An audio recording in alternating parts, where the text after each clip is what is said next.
Queridos amigos, sejam todos bem-vindos uma vez mais ao seu canal de notícias, política, críticas e análises. No vídeo de hoje trago um recorte de uma notícia absurda, porém com uma análise preciosa e crítica. Vamos reagir juntos a essa matéria? Professor, Bolsonaro deve ser liberado para a posse de Trump? Sem passaporte, não tem como ir aos Estados Unidos. Olá, Basília. Olá, Caio. Tem uma situação jurídica e existe uma situação política. Eu acho que a gente precisa dividir essas duas coisas. Politicamente, é óbvio que o Bolsonaro tem todo o interesse do mundo, quer viajar para os Estados Unidos, quer bater uma foto com o Donald Trump, quer fazer política com essa imagem, quer passar uma imagem de que está fortalecido, de que a extrema-direita do mundo está fortalecida, quer passar uma imagem importante internamente no país, e isso é uma atitude legítima do ex-presidente Jair Bolsonaro. Contudo, porém, entretanto, a questão é jurídica, ou seja, ter um convite na mão para a posse lá no dia 20 de janeiro, salvo engano, né, do Donald Trump, não garante absolutamente nada. Aliás, a eleição dos Estados Unidos é uma eleição dos Estados Unidos, é um fato político dos Estados Unidos.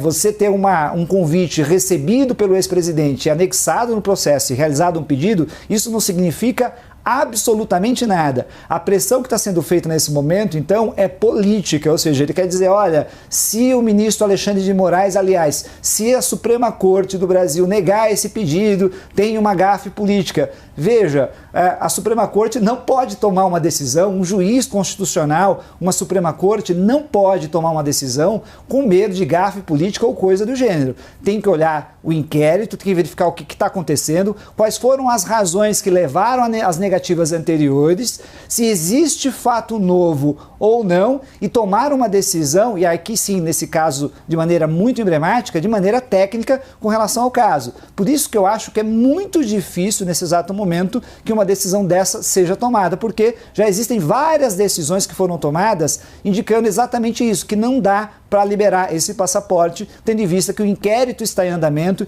e existem ainda situações de risco, pelo menos avaliadas pelo Supremo Tribunal Federal, e que não possibilitam a liberação do passaporte do ex-presidente Jair Bolsonaro. Reforço aqui que a questão é jurídica. Se vai ter uma pressão política, se tem uma questão de gafe política, ou alguém no mundo político vai ficar ressentido, se essa imagem é ruim ou não, isso significa uma pressão política sobre a Suprema Corte do Brasil. O que o Supremo deve fazer nesse exato momento, e o ministro Alexandre de Moraes junto com a Suprema Corte, e eu tenho afirmado isso porque a decisão não é só do ministro Alexandre de Moraes, foi essa decisão de recolher o passaporte do ex-presidente Jair Bolsonaro passou pelo crivo unânime de uma das turmas do Supremo Tribunal Federal. E isso não é pouca coisa. Então não é uma mera decisão individual, é uma decisão que até o momento está pautada naquilo que está acontecendo no inquérito, ressalto, que está em andamento. Portanto, pode fazer pressão política, pode fazer o discurso que quiser, o fato fundamental é que parece, ao que tudo indica, que não há fato novo ainda.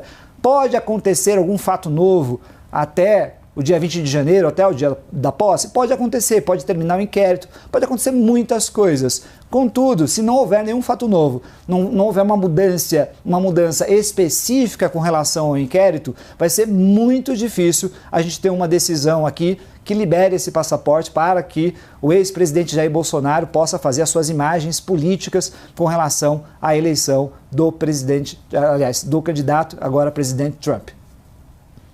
Coppola, o Alessandro tem um ponto de argumento interessante. Ele aponta que o que mudou na condição do ex-presidente Jair Bolsonaro nesses últimos tempos? Nada. A mudança, o fato político foi que lá nos Estados Unidos, Trump foi eleito mais uma vez presidente, vai comandar a Casa Branca. Então, por que Bolsonaro teria o seu passaporte liberado pelo Supremo Tribunal Federal? Na sua avaliação, Bolsonaro deve receber essa autorização da Suprema Corte e ir à posse de Trump? Olá, Basília. Olá, doutor Alessandro. Saudações à nossa audiência. Bom, em primeiro lugar, eu gostaria de cumprimentá-la, Basília, pela condução de um excepcional debate especial, no dia de ontem sobre a eleição dos Estados Unidos com os deputados Eduardo Bolsonaro e Tabata Amaral. Eu recomendo aos nossos espectadores que não tiveram oportunidade de assistir, que assistam, que certamente foi uma discussão de elevada estatura. Isso colocado, né, queria consignar aí as minhas congratulações. Vamos à pergunta. Eu acho que o fato novo seria a potencial relevância desse convite, que ainda não foi efetivamente realizado. Mas em situações excepcionais, como, por exemplo, foi o caso que a esquerda gosta de usar como exemplo de uma suposta perseguição judicial, né, como foi o caso do Lula pedindo aí para fazer, para comparecer aí ao velório de um familiar. Em algumas situações excepcionais, elas ensejam, né, exceções do ponto de vista judicial. É claro que eu estou fazendo aqui uma comparação mutatis mutandis, mas o ponto é o seguinte, eu acredito que o passaporte deveria ser retornado a Jair Bolsonaro, mas essa não necessariamente por causa desse evento, mas aproveitando o ensejo dele, né? Afinal de contas, o inquérito ao qual o Dr. Alessandro se referiu é um inquérito por tentativa de golpe de Estado e tentativa de abolição do Estado democrático de direito. Acontece que, pelo menos pelo que veio à luz, né, o que foi divulgado pela imprensa especializada para nós aqui do grande público, nós não temos nenhum elemento que demonstre o emprego de violência por parte do ex-presidente Jair Bolsonaro nesses episódios. E o emprego de violência é um pressuposto para que esse tipo penal se concretize. Da mesma forma, o tipo penal ele só se aperfeiçoa no momento da sua execução e não dos seus atos preparatórios. O que isso quer dizer? Que se a conduta fosse classificada como uma ideação do golpe ou até mesmo um planejamento de golpe, ainda que isso fosse ventilado, ainda que isso fosse debatido, o que não parece ser o caso, ainda assim, né, não existiria tipo penal.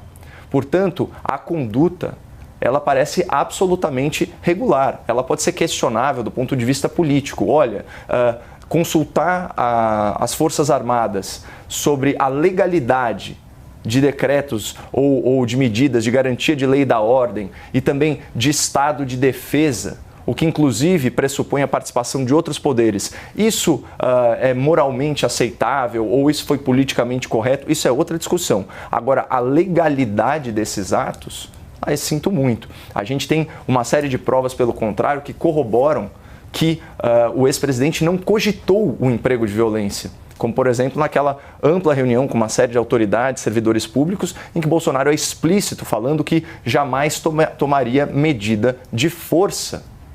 Então, todos que estavam presentes lá estavam participando ou encobrindo um golpe, todos prevaricaram. Isso não faz o menor sentido com a máxima vênia aí aos nossos altos tribunais. Então, o que nós temos é que, fisicamente, o ex-presidente não participou do 8 de janeiro ou do movimento para subverter a ordem democrática. Não incitou nada do tipo. Pelo contrário, o final do mandato dele se caracterizou por um absoluto silêncio. Não estava presente no país, estava hospitalizado e repreendeu, né, as manifestações que enveredaram aí para vandalismo no 8 de janeiro. Então, realmente, assim, parece que o ato político é muito mais a retenção do passaporte do que a sua devolução propriamente dito. E só queria, para fechar, Basília, fazer uma consideração política. Do ponto de vista político, é vantajoso para o Bolsonaro as duas situações. Tanto ir para os Estados Unidos, né, demonstrando aí seu prestígio e seu trânsito com o homem mais poderoso do mundo, como também é vantajoso politicamente para ele não comparecer, escancarando que ele é vítima de uma perseguição judicial aos moldes da que foi realizada com o próprio Donald Trump nos Estados Unidos, que também foi indiciado e sentenciado num processo conduzido, né, por magistrados potencialmente suspeitos, em que, segundo a versão dele, o aparato do Estado foi empregado para impedi-lo de participar do jogo político ou pelo menos para cercear as suas atividades políticas.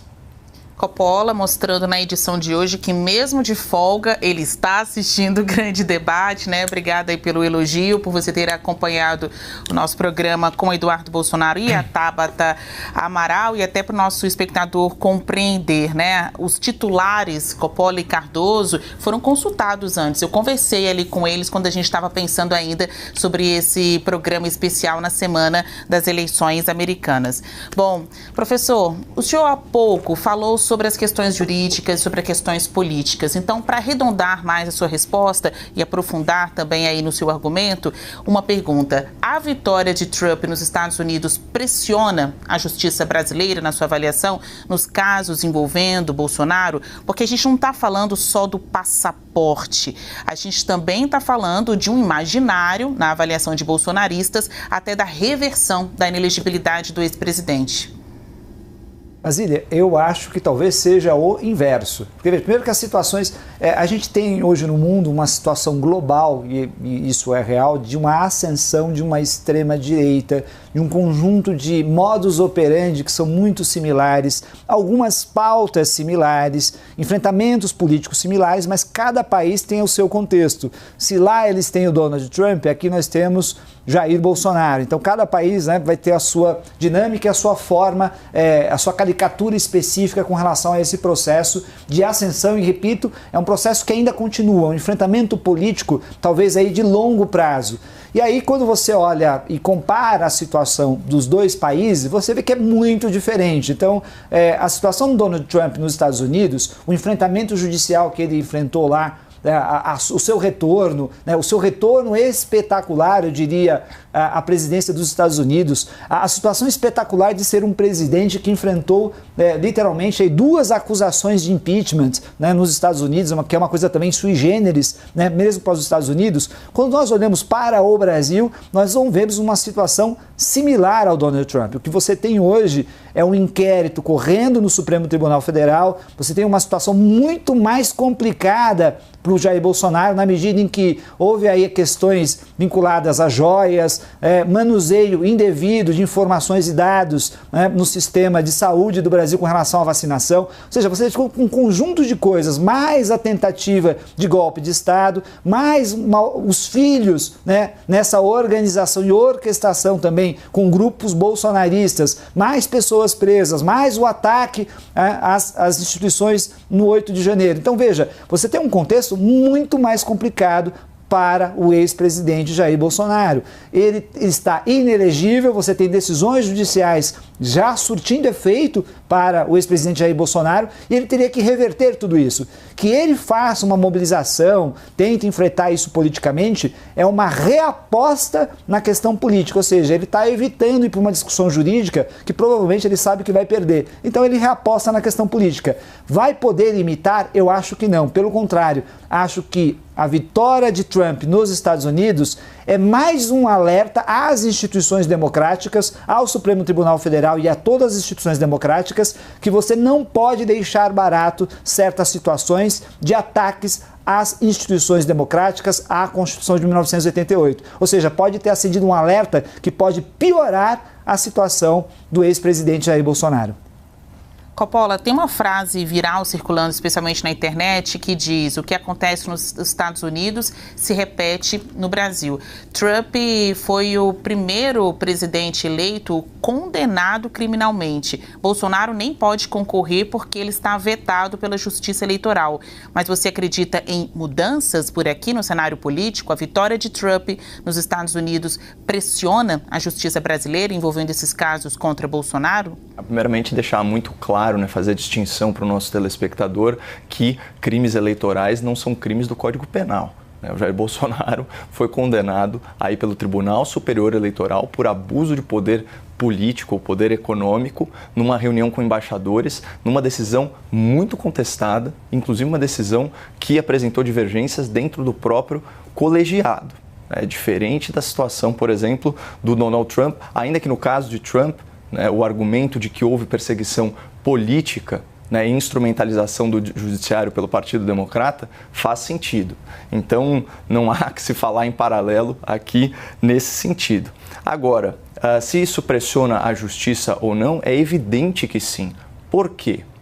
não só Donald Trump reassumiu o comando do poder executivo nos Estados Unidos, a presidência da República, como também o Partido Republicano tem uma pequena maioria agora no Senado e uma maioria até que considerável na Câmara dos Representantes. O que isso significa? Significa que o aparato estatal agora, ele pende para o lado conservador, que é um lado que prestigia a liberdade, certo? Que entroniza a liberdade de expressão, que veda a censura e a protege para os cidadãos americanos, inclusive fora do território físico dos Estados Unidos da América.